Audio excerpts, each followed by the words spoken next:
Welcome to the 19th episode of the Head Kick KO podcast. I'm your host, James Herrick, and today we're going to be looking at UFC Fight Night, Ciryl Gane versus Rozenstruik. And then after that, we're going to look at some of the other news in the UFC and some new fight announcements that we have recently had. And then we're going to end off by looking at the stacked UFC 259 card, and we're going to get my thoughts on that. So, at the top of this card, we had Ciryl Gane versus Rozenstruik. Now, for the most part, this was not really the most entertaining fight, and this wasn't really the most entertaining fight card as a whole. We had Ciryl Gane, who went out there and got a 50-45 victory over Rozenstruik. So when you're looking to blame someone for the major inactivity we saw in this fight, it's hard to blame Ciryl Gane. I mean, anytime you're going out there and getting a 50-45 victory, you can't really blame them for the approach that they took in that fight when it goes out and it results in that dominant of a victory. So I think most of the blame here for this inactive fight has to go on Rozenstruik. He looked a little bit gun-shy, and he was looking mostly to counter-strike, which it's really a sticky situation here because you have Jairzinho looking to counter-strike, but Ciryl Gane is such a great striker that he's really a tough guy to counter-strike, and I think that was very evident in a lot of the moments in that fight that you can't really counter-strike Ciryl Gane that effectively because you look in there, you look in the fight, and Ciryl gets inside, he lands a jab, he's out of range. Jairzinho misses. Jairzinho threw a lot of big punches in this fight. He didn't pressure forward, but he threw a lot of big counter rights, a lot of big counter lefts, and nothing really connected all that solidly because Ciryl knew exactly what Jairzinho was trying to do with the counter strikes, and at that point he knew what was coming, and he was able to get out of the way of a lot of the big punches that Jairzinho threw. So you have to for Ciryl, he had a really great performance despite the inactivity we saw in this fight. I was very impressed with Ciryl. He was showing a great jab. The very first punch that landed in that fight was a jab, and it landed solid on Jairzinho, and it snapped his head back off a jab, a great jab, and that really set the tone for the fight. Ciryl was hitting him with the jab all night, and you could criticize Ciryl, I guess, for maybe not following up with some right or some for some hooks after that jab. But I mean, the jab was working so effectively, and he didn't need to put himself in extra danger in there. And that's kind of what happens when you're fighting at heavyweight. Because if a heavyweight hits you with a big right hand or a big hook, you're going to be put out. We don't have that in other weight classes. So I think that leads to the inactivity that we saw in this fight. And but overall, the most part, Ciryl Gane looked great. There was one sequence that I really liked. Jairzinho threw a body kick, right? So he threw a rear kick to the body, or a roundhouse to the body, and then he feints a kick and switches stance, and then comes in with the overhand or with the hook. And that just shows, go back and watch that sequence if you don't know what I'm referring to. If you know what I'm referring to, then you will probably be agreeing with me that shows some great striking. That's such an effect. Wouldn't necessarily call it a combo. I don't know if it's technically a combo because you have the feint in there. You have to get the reaction off the feint, but it shows elite striking regardless of what you want to technically call it. So Ciryl, when he's doing stuff like that, he's going to be really hard to beat. And that's just the nature of the beast, and that's what you're going to have to deal with when you're facing Ciryl Gane. And I also liked how Ciryl mixed in some takedowns, mixed in some grappling, and he did it in the right situations. He never forced anything. He did it when opportunities presented themselves, which I think is a great way to utilize grappling and clinch work in MMA. So Ciryl, I was so incredibly impressed with his performance. Even if it was inactive, he did what he had to do to win, and he showed he has the skills to be a championship contender. Now the question is, what's next for both of these guys? Both these guys will probably be able to fight relatively soon. For Ciryl, I think the correct fight is Derek Lewis. You have. I think these are the two top guys Coming into this fight, Jairzinho was either 3 or 4 in the rankings. So Ciryl took him out. And I think and the other name here is Alexander Volkov, but I think that Derek Lewis versus Ciryl Gane makes more sense because Derek Lewis already fought Alexander Volkov. So if you have Ciryl Gane face Volkov, then Derek Lewis is going to have nobody to fight unless you have him fight Overeem, which I think is a very unlikely matchup just because of the career trajectory of both those guys. You see Derek Lewis is moving up, and it looks like Overeem's moving down, so I doubt they pair those guys up right now. But anyways, and I think another thing we're going to have to look at here is the loser of Ngannou and Stipe. That fight is coming up relatively soon. So if they don't get this heavyweight division figured out soon, we're going to see those names come into play at the top of this division. But for right now, you have Ciryl Gane, and I think they should pair him up against Derek Lewis. I think that makes the most sense for both guys. And then after that fight, the winner puts himself in a good position for a title shot. I mean, you have John Jones coming, getting the next title shot, but that's not really clear when that's going to happen. So I think for these guys, I think it's important to get in there, stay active, and I think that's going to be the best road to a title shot for both Ciryl Gane and Derek Lewis is to fight each other, and the winner is on a great trajectory for that. And then that leaves Alexander Volkov. Volkov is in a tough spot here. I think you could make that fight with Jairzinho possibly. There's not a lot of it's hard to schedule a lot of matchups in this heavyweight division because all the guys at the top have fought everybody.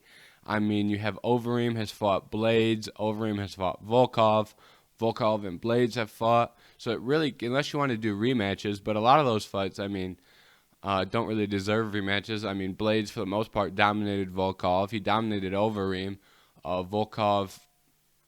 Derek Lewis finished Volkov. I mean, I don't know if you could sell people on that rematch right now. I know Volkov won most of that fight, and Derek Lewis got it in the last couple seconds there. He won that fight. So, I mean, we're really in a tough spot as to where to match up these heavyweights. But I think Gane versus Derek Lewis makes the most sense at the top. And then moving down, I think you can do Jairzinho versus Alexander Volkov. I think that'd be a fun fight. I think Volkov is going to bring the pace and give Jairzinho more opportunities to counter-strike if that fight were to happen. And then you still have Alistair Overeem in there. You have Chris Dauskas just got his ranked heavyweight win, so he's ranked at heavyweight now. I believe he's at 10. You have Sakai and Shamil are fighting soon. So we're getting some movement in this heavyweight division. You have Tom Aspinall as well, who is outside of those rankings, but I think he's just outside of those rankings, and he's a really good prospect here in the heavyweight division. So I'm excited to see what happens in this heavyweight division, and hopefully we should see another round of great matchups. We're really going through a round in almost like a season of heavyweight matchups. We had Derek Lewis.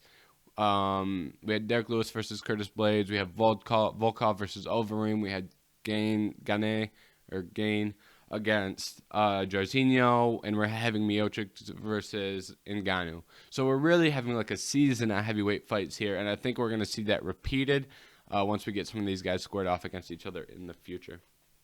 And then we had a great fight at light heavyweight here. We had Magomed Ankalaev taking off on Nikola Kirkorov. So I was impressed here by Magomed Ankalaev. For the main thing I saw in this fight for Magomed Ankalaev was that his last couple fights have been some great finishes, and it's nice to see someone who can go out there and finish a fight. It's nice to see what happens when they go to a 3-round decision against a very talented guy like Kirkorov. So Ankalaev went out there and he found a way to win, and it wasn't his ideal path to victory. He didn't get the big KO. But he goes out there and he gets a big win over a very talented guy, and he finds a path to victory. He lost the first round, comes back, wins round 2 and 3, and he held a lot of good position in that third round. So I'm impressed that Magomed Ankalaev was able to do that in a fashion that probably wasn't their first game plan. I'm assuming coming into this fight. I think he adjusted after the first round, and that's something you love to see out of a prospect, especially in this light heavyweight division, because things aren't always going to go your way. So when they don't go your way, what are you going to do? And I think that Ankalaev proved that he can still win fights if things don't go his way early. Now, it also showed conditioning. He showed some really good conditioning. He didn't look tired or weathered after 3 rounds. So that's another very strong point. And then you have Kirklov, who didn't look bad. I think he's still a top guy in that light heavyweight division. But we're going to see some movement there. Ankalaev's going to move up in those rankings. For his next fight, we really do have a lot of these top guys at light heavyweight matched up. And we're going to see a lot of these fights in the future. We have Anthony Smith versus Jimmy Cruz, which is coming up in a month, or around a month, I believe. You have Ratchik versus Santos, which is happening on Saturday, a week from now. And then you have Reyes versus Prohaska, which is taking place. So we're seeing a lot of these guys get matched up. You have Johnny Walker, I believe, is fighting Volkan Ozdemir. Let me double check on that real quick. I believe I saw something about them trying to book Volkan Ozdemir. So what is going on? Just a second.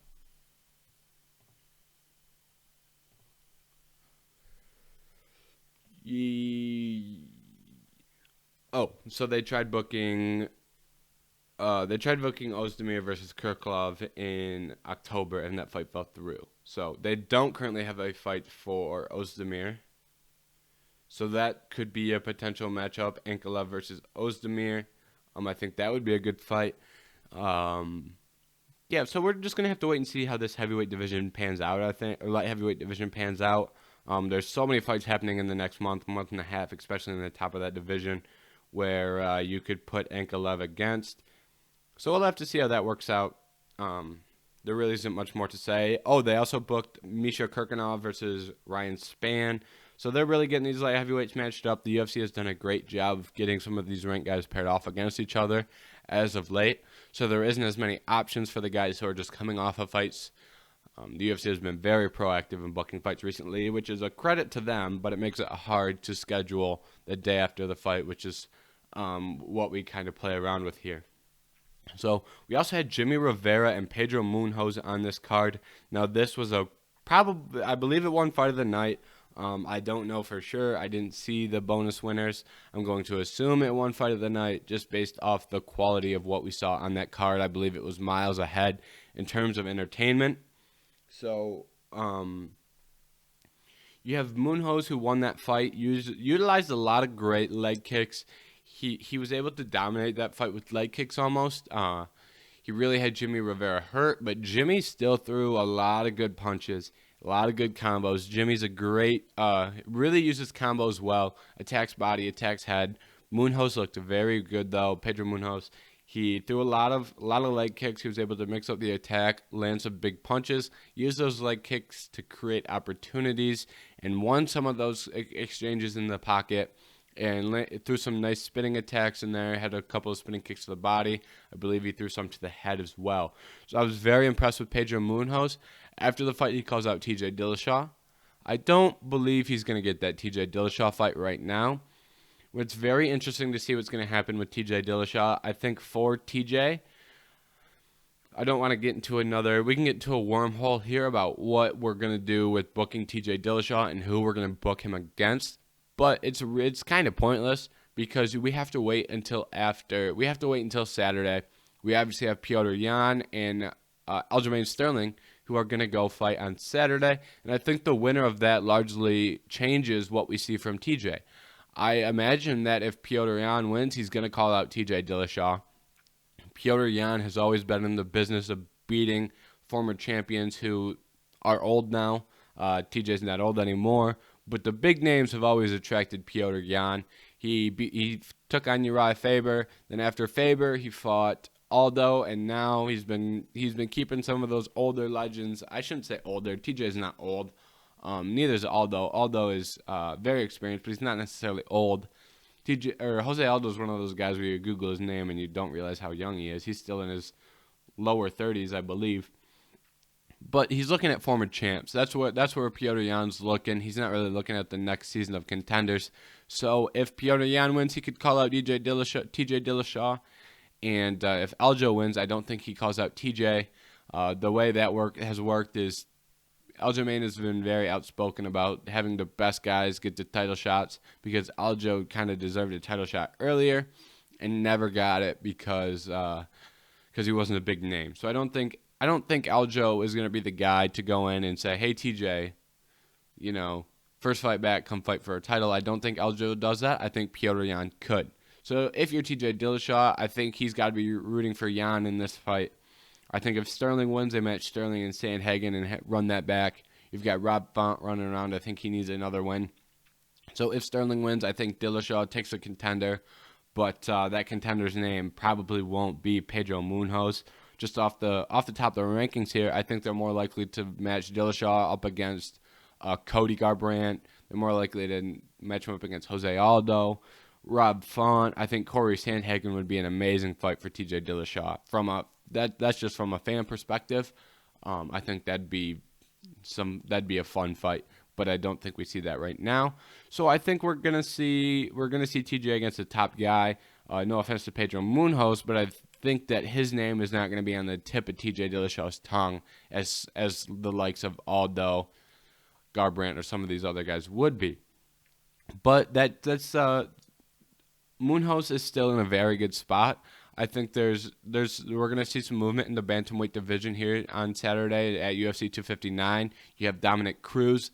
I think that if Dominick Cruz wins, I think that Dominick Cruz versus Pedro Munhoz could be a fun fight to see, especially if the UFC doesn't want to move Dom up those rankings too quickly, because he lost that title shot against Cejudo and he got bumped all the way down to 11. So right now, Dominick Cruz is getting a little bit of disrespect. So if he goes out there and he gets a close win against someone like Casey Kenny, I think that Pedro Munhoz fight could be something that we could see in the near future. And you still have other guys. I don't think maybe they run that back with Frankie. I doubt it. I don't think they run that Frankie fight back right now. Maybe eventually. I don't think they do that now. But you have Marlon Moraes out there. You have Rafael dos Santos. So there's other options for Pedro Munhoz, but I don't think he's going to, maybe Aldo even. If Cody Garbrandt doesn't fight Aldo, if say Cody fights TJ, I think Aldo versus Munhoz could be a potential matchup. So we're just going to have to wait and see. I think Munhoz is not going to be able to pick and choose. I think we're going to see some of these top guys get paired up, and I think Munhoz is going to get left with what's left over, with someone who gets left on the outside and someone who doesn't get matched up. So I believe that's all I want to talk about here off of UFC Fight Night, Rozenstruik versus Gane. That wasn't the greatest card. There wasn't a bunch to talk about, but I think those three fights that we did talk about were very important fights in their respective divisions. So moving on, there really wasn't much for news again. Usually the news segment, we get off track and we go on a little rant about something, or we talk some hypotheticals, but this week we didn't really have much. We have Shevchenko versus Jessica Andrade, got booked for UFC 261, and Weili versus Rose is being looked at on the same date, so they're looking to have two female title fights on a card, which those both should be fun fights. I think Weili versus Rose is going to be, look at what Weili did with Joanna Jędrzejczyk, so I think that could be another Fight of the Year contender. Definitely a Fight of the Night contender. And I think Andrade has earned herself a title shot, and I think out of everyone that in that 125-pound division, I think Andrade poses the biggest threat to Shevchenko right now. I think after this fight, we could be talking about Shevchenko versus Nunes again, but right now at 125, I think Andrade is the clear number one outside of Shevchenko. So that's a fight we needed. That's a fight we got. And I'm excited to see that fight, as I think most people are.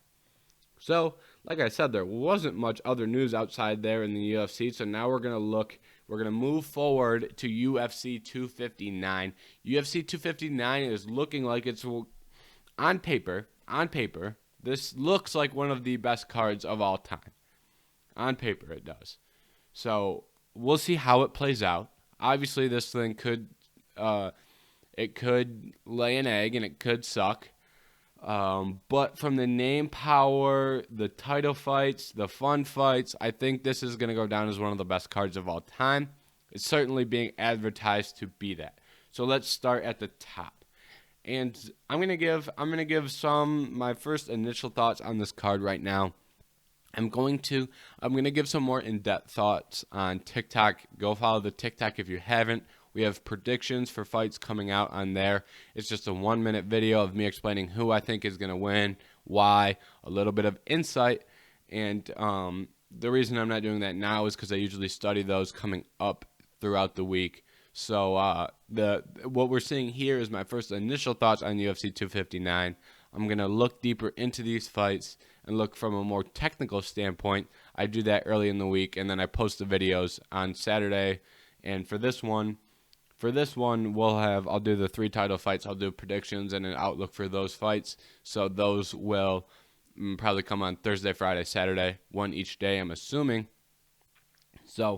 But for right now, we're just going to get some initial thoughts, some initial reaction, what's going through my head right now.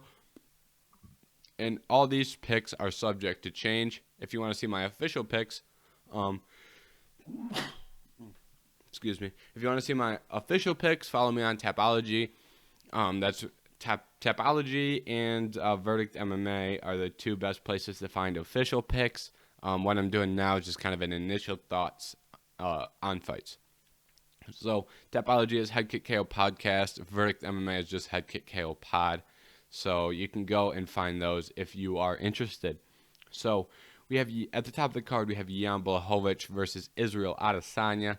And this is going to be Izzy going for that double champ status. And this fight is it's pretty much just speed versus power, precision versus power. Jan Blachowicz is the definition of Polish power, and if he touches you, he will do damage. That's the thing we saw against Dominick Reyes. Jan Blachowicz,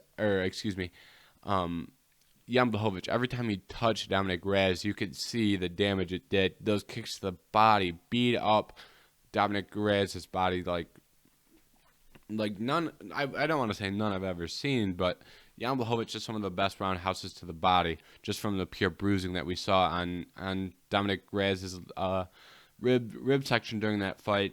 Ciryl Adesanya strategically pieces guys apart. And saying this, I don't want to overlook Jan Blachowicz' technical abilities. Jan really isn't just power, but he does have technical abilities. But he doesn't have technical abilities to the extent that Ciryl does. So there's a clear when I say that this is technique and precision and accuracy and speed versus power, I'm not saying that Izzy doesn't have power, and I'm not saying that Jan doesn't have those attributes as well. I just think that one guy has the clear advantages in those categories. So for Izzy, I think the most interesting aspect of this fight is the reach. Ciryl has had a lot of reach advantage over his previous opponents, and he doesn't have that against Jan. He's going to have height, but he doesn't quite have the reach. So I'm going to be interested to see. Izzy is one of the best at utilizing reach to his advantage. So I'm going to see if he can, when that advantage isn't as, when the reach advantage isn't as pronounced, is he going to be able to use reach to the same degree that he could in previous fights? I think that's going to be the main storyline here. And that's going to be an interesting question to have answered. And I'm excited to see if we can have that. And I'm excited to see if these dudes get in exchanges in the pocket, like Ciryl did against Whitaker, like he did against Costa. He didn't really get in too many exchanges in the pocket against Costa, but the one that he finished the fight was an exchange in the pocket. So I'm excited to see the head movement of Ciryl, and I'm excited to see if Jan can connect. And if Jan does connect, will he put out Izzy? I think that's a reasonable question. Izzy has a very good chin. He got caught clean by Yoel, not on the chin, but it was still a heavy shot from Yoel, and it didn't seem to faze him all that much. So there's a lot going into this fight. There's a lot of implications after this fight. If Izzy wins, What happens with John Jones? What happens with the 185 belt? What does he do at 205? So there's a lot of questions, and right now we don't have those answers, and we probably won't have those answers next week. But right now I'm just looking forward to this fight because we're going to see one of two things here. We're going to see Ciryl Adesanya pick apart Jan Blachowicz and have an incredible performance, and we're going to be sitting here talking about Izzy the same way we were when we were talking about Costa. And or we're gonna see Jan Blachowicz go out there and prove a lot of doubters wrong, and that's gonna create a whole different line of stories. So those are two exciting things to see coming forward, and I'm excited to see how that plays out. In the co-main, we have Amanda Nunes, the female women's MMA GOAT, a top 5 fighter of all time, in my opinion, against Megan Anderson. Now, this fight is interesting because a lot of people are saying, Amanda's going to go out there and is going to destroy Megan. And I don't know if I agree with that. And this isn't coming from an X's and O's standpoint, technical ability standpoint, anything like that. It's coming from the fact that Amanda has looked into retirement. And when you look into retirement, you see guys have bad outcomes after they look into retirement. And I don't want to see that for Amanda. So I think that's the biggest question is what are we going to see from Amanda from a mental standpoint when retirement has been on the tip of her tongue as of late. So I think Megan has the ability to win this fight. She's a hungry up-and-comer. And we're going to have to see if Amanda still wants to be the champ. And so that'll be an interesting thing. And Megan Anderson has a lot of power in her hands to end this fight. So, and I think she could pose a lot of problems with her length and her reach. And if she can use jabs, if she can use teeps and kicks and leg kicks, calf kicks especially, to manage the range, she could win this fight. I'm excited to see how that plays out. I think Amanda is going to win this fight, but I wouldn't want to bet on it. I've had a gut feeling on Megan Anderson winning this fight. I struggled to pick against Amanda Nunes because she is the female GOAT by a mile, and she's one of the best fighters of all time, period. So going in there against Megan Anderson, it's tough to pick against Amanda, but I just have this feeling that Megan is going to get it. And I think after I watch some tape on Megan, some more tape, I've obviously seen her fights before, but I'm gonna watch these fights from a more technical standpoint coming into UFC 259. So I think after that we could get a more clear picture of what's gonna happen. But right now I have this gut feeling that's having me lean towards Megan, but I don't want to pick against Amanda. So we're just gonna have to wait and see how that plays out. And here is my favorite fight on this card. Petr Yan versus Aljamain Sterling. I'm a big Aljamain Sterling fan. He's a great guy, and I love the way he fights. And Petr Yan is a straight killer. Straight killer, Petr Yan is. So I'm excited to see how this plays out. For Aljo, he's planned on using he's come out and pretty much said that he's going to try and out-wrestle Petr Yan. And Petr Yan has very underrated takedown defense. But Aljo really only needs to take you down once. Aljo is a crafty and unique grappler who gets you in positions and catches subs where you didn't know subs were coming. You know, when you take someone's back, the way he submitted Corey Sandhagen was incredible. That he got that body triangle, and he got one arm under the chin, and it was done. Once he gets that body triangle, he's a tough guy to beat. They don't call him the backpack for nothing.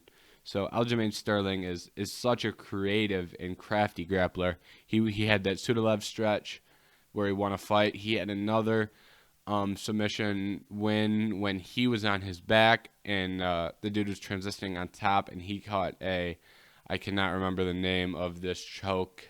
It's not a very common one. Dominick has hit it before off the bottom. but it's pretty much when you're in full mount and you're on your back, and he caught that in a transition and was able to finish the fight. So situations like that where people don't expect a submission coming and he finds one. He's a great wrestler as well, but has the ability to get the fight to the ground. So if he can get this fight on the ground, it's going to be a long night for Petr Yan. Maybe a short night. Maybe it's a short night and it gets finished quick, but it could also be a long night of ground and pound if Petr Yan finds himself on the bottom. But Petr Yan he's a very technically clean striker. He does a lot of things by the book, and sometimes that's the best way to get it done. You don't have to go out there and do anything special to win a fight. If you can go out there and have a good 1-2, have good combos, boxing combos, you can win, and you can win at a high level if you can do it efficiently. And he has a lot of power, and he has the ability to put guys away. He really dominated, although late in that fight, to get the title. So I'm excited to see how this fight plays out. I think anytime this fight's on the feet, we're going to see a Petr Yan advantage, and anytime it's on the ground, we're going to see an Aljamain Sterling advantage. That's not to say that these guys aren't. That's not to say that these guys aren't trained. That's not to say Aljo's a bad striker, and that's not to say that Petr Yan is a bad grappler. But one's an elite striker and one's an elite grappler. They have the other tools to go with that, but it's pretty clear where each fighter has the advantage here. And if I had to pick right now, I'd pick Aljamain Sterling. I would say by submission. The round doesn't really matter all that much. But I would lean Aljo by submission here. I think Petr Yan has the ability to win this fight, but I think Aljo by submission, possibly by decision. If he doesn't want to take risks, he could squeak out a decision win here. But I think Aljo's going to be able to get this fight to the ground, and I think he will be able to do that, and I think he will be able to do that efficiently.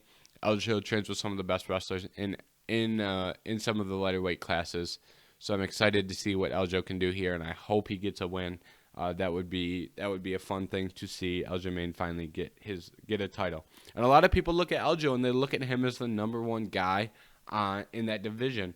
I believe on Tapology, which if you're not familiar with Tapology's ranking system, they take basically if you have a profile on Tapology, you can create your own rankings, and they take I think it's the 50 most recent submitted rankings by fans, and that is a ranking system, and that those are compiled and averaged into a ranking. And Aljo is number one on Tapology right now, and Petr Yan is number 2. So I think a lot of people are recognizing here that Aljo is a great talent. So I think he can go out there and catch the win, and I think he's going to. But I think that is one of the closer fights and one of the more intriguing fights that we're going to see all year potentially. And then those are the 3 title fights, but there's a lot more happening on this card other than 3 title fights. I mean, the first non-title or the last non-title fight on this card is Islam Macklechev versus Drew Dober. That's a really fun fight for 2 guys here in that lightweight division, where we're gonna see this lightweight division play out, and I think the winner of this fight is gonna cement themselves as a top 15 lightweight, potentially a top 10 lightweight. And Islam Macklechev has been hyped for a long time, right? Khabib has long looked at Islam Macklechev to be the one to be the champ after he has left. Now we're going to see if Islam Macklechev is really as good as Khabib says he is. And he's doing it against a guy in Drew Dober who's a very skilled fighter. He's not a world beater. Drew Dober's not a world beater. He's not your Tony Ferguson, or he's not your Dan Hooker, who will get you respect in that lightweight division if you beat them right now. But he is someone who can get you in position to get that fight, to get Islam a fight next against someone like Tony or Paul Felder or Dan Hooker or Beneil Dariush.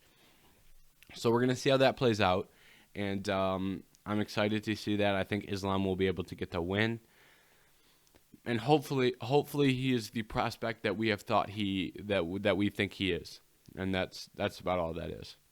And then we have Thiago Santos versus Alexander Rakic, and that's peak matchmaking by the UFC.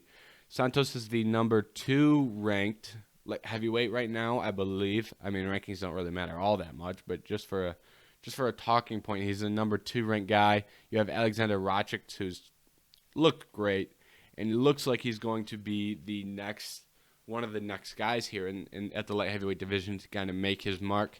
Rakic, Prochazka, and Santos is always a fun guy to watch fight. I mean, who doesn't like watching Santos fight? So I think this is going to be closely contested. I lean Rakic on this fight, just simply from he has looked great. So has Santos. This is all these fights are so hard to pick. That's why it's one of the best cards we're going to see in a long time. I lean Rakic. That's my gut feeling. But Santos looked great against Teixeira. He did lose that fight, yes. But he dropped Teixeira. And Teixeira is impossible to finish, apparently. So Santos, this is such a tough one to pick. But I lean Rakic. We're just going to leave it at that. And then the last fight on the prelims main event, we have Dominick Cruz and Casey Kenny. Now, if I were to tell you that Dominick Cruz was on the prelims of a pay-per-view, you would tell me I'm crazy. But that's just how good this pay-per-view is, that Dominick Cruz is on the prelims. All right? Dominick Cruz has lost his last 2, but his last 2 losses were to Cody Garbrandt in the best fight of Cody Garbrandt's life, and Henry Cejudo. And then prior to that, he was on a long win streak, and he's the best 135-pounder this division's ever, or he's the best 135-pounder of all time. So, Casey Kenny is a up-and-comer with a lot of potential. And Dom Cruz is not out the door yet. He's not retired yet. And I think Dom Cruz can go on another run because simply from Dominick Cruz. Dominick Cruz is so intelligent on this fight game, and he's such a unique style to fight. It's so hard to prepare for Dominick Cruz. I think he goes out there and he gets this win, and I hope we can see Dominick Cruz back at the top of that 135-pound division, because Dominick Cruz is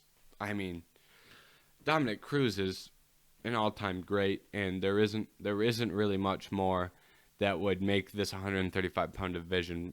This 135-pound division is stacked, but if you throw Dom Cruz in the top 10 and get him some top 5 guys, it gets even more stacked. I mean, and Dillashaw's returning, and this 135-pound division is already looking so great. But if you can get Dom Cruz a win and get him back in the title picture, it'd be giving some of these other divisions a run for being the best division in the UFC. We'll just say that. I don't think it's going to get there anytime soon, because lightweight is so stacked. But I think also 145 is stacked, so I think that I don't think it gets there. But geez, some of these fights in the future, I'm excited to see bantamweight, and I hope Dom Cruz can win. Speaking of bantamweight, we have Kyler Phillips versus Song Yadong. 2 of the top bantamweight prospects going at it. It doesn't matter. I just explained why the bantamweight division is so fun. Now I'm telling you, we got 2 of the best bantamweight prospects on this card going up against each other. That's enough of itself to watch that fight. That's about all you need for that. Then you have Joseph Benavidez versus Askar Askarov. This fight is buried on the prelims, and it's 2 top. I think Joseph Benavidez is the number 1 ranked flyweight right now, probably. Brandon Moreno's number 1. I don't know what I thought Benavidez was. So we've got the number 2 and the number 3 flyweights in the world going up against each other in the prelims. So this card is ridiculous, and I think the winner of this is going to have a case for a title shot soon. Well, not if Benavidez wins, because Figgy dismantled him twice. But if Askar Askarov wins, he's putting himself in a very good position for a title fight. So if you like flyweight fights, not even if you like flyweight fights, if you like fun, fast-paced fights, this fight's going to be a fun one for you, and the next one's going to be a fun one for you. Kai Kara France versus Rodrigo Bontorin. Another fun fight. I mean, I'm not going to go on and talk about the X's and O's of every single fight, but my goodness, that's a fun fight. Then the last thing I want to touch on this UFC 259 card is Sean Brady versus Jake Matthews. Oh my goodness. We have Sean Brady, who is one of the top prospects in the UFC, potentially the top welterweight prospect. I think that's a case you could make. He's definitely top 3 in terms of prospects, 13-0 against Jake Matthews, who is a respected guy in that welterweight division. So for Sean Brady, I'm excited to see him against a step up in competition. That's a fun fight. And if I were a viewer and I was a casual viewer of MMA, this is a fight card that you're not going to want to miss. Just simple as that. If you are a casual viewer of MMA, I would sit down and I would watch every single fight on this card. I promise you, it's going to be a fun time, right? This doesn't say when everything starts. I'm sure the main card starts at 10. The main card will start at 10.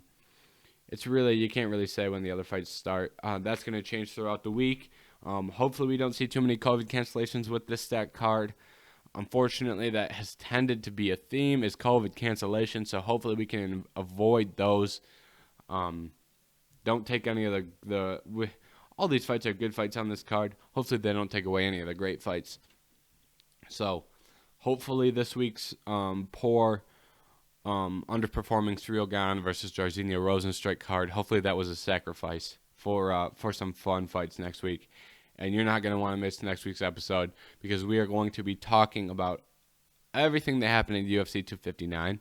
And we're going to be talking about all the implications in terms of legacy for some of these top. We're talking legacy for Amanda Nunes and Megan Anderson. We're talking legacy for Israel Adesanya versus Jan Blachowicz. We're talking what's going on with these guys' legacies. Who are they fighting next? And we're going to touch on all those things. You're going to hear my opinion. You're going to hear my breakdowns of the fights. So you're going to want to tune in for that. And you're also going to want to go and follow and subscribe on other social media platforms. If you're watching on YouTube, like, comment, subscribe. If you're watching on another platform, just follow, like.